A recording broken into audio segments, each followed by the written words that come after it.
As you guys can see, we had some major problems at War in the Woods. There's no reason for a turbo to explode like that.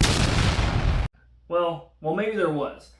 And I think that reason is sitting right here in front of us. We're going to go over what happened to this wastegate that would cause something catastrophic like that to happen. Since the race, we've been talking a lot with Robert at Force Performance to come up with a solution with this, as well as Brandon with Low Dollar Motorsports, so we could get the sensors on the car to monitor what was going on and why it was doing what it was doing.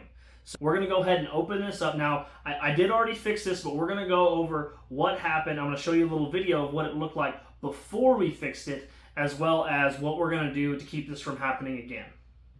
So let's jump in this thing. Let's see what happened here.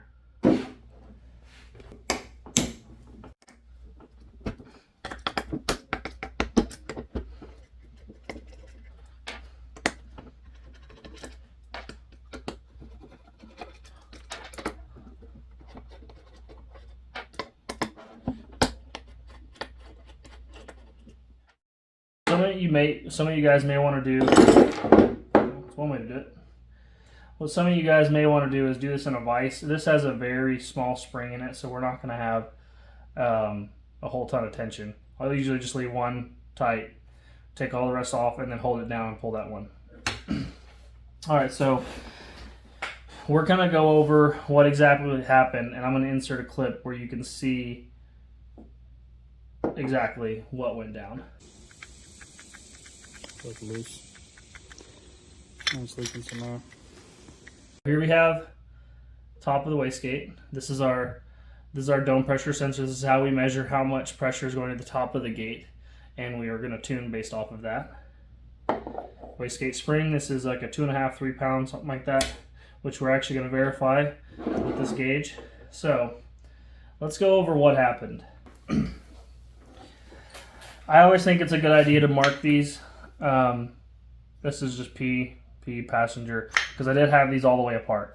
All right, so let's talk about what happened and why you saw what you saw in that video. These set screws right here, but heat and vibration had come loose and caused a leak between these two diaphragms. Now that causes a big problem when I'm trying to control the pressure on the bottom and trying to control the pressure on the top to figure out, to dictate what position I want this wastegate in. And so if I'm trying to put 40 dome here, but it's leaking down there, and I got 70 pounds of back pressure leaking here, and it's leaking up here, we have a major problem, and that could cause some inconsistent tendencies like we're seeing in the data log. So there was actually two things going on. So there's a shaft here that goes up and down. It's not perfectly sealed.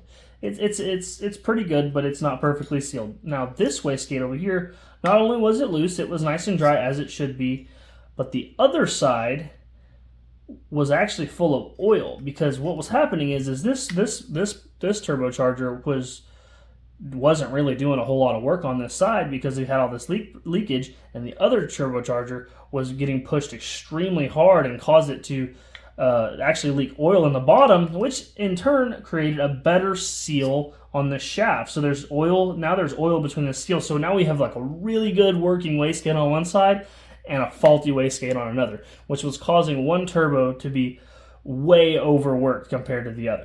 Now, in order to solve the issue, what we went ahead and did is we backed all these set screws all the way out, cleaned them with brake cleaner, make sure we were starting nice and fresh with no contaminants. We put red Loctite. We tightened these as hard as we possibly could with these little Allen wrenches.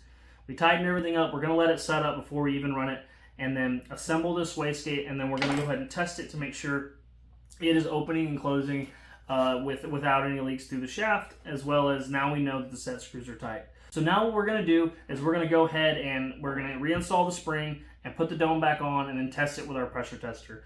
And also what we can do is use that same pressure tester on this gate and the other gate, and we're going to compare the two to see which one, see if they're both performing at the same level. You know, making sure one's not opening at 10 psi or 3 psi. Make sure that these springs are the same, everything's operating as it should, and neither one is leaking more than the other. One thing you want to watch out for before you install this is that your diaphragm is seated correctly. A lot of the overseas stuff is not going to be the same quality, and it's going to be a little bit harder to get into these receiver grooves sometimes. So go ahead and make sure that these diaphragms are seated correctly and these aren't getting pinched in between the dome and the base. So we're going to make sure everything's good, everything looks good, and then we're going to go ahead and install it. And you also see that there's a ring here that accepts the spring. So we got the small spring. I'll usually do two opposing each other. Now what you can also do, if you're running more springs than this, it's a lot easier to put it in a vise or something like that. This works for me just because this is a light spring.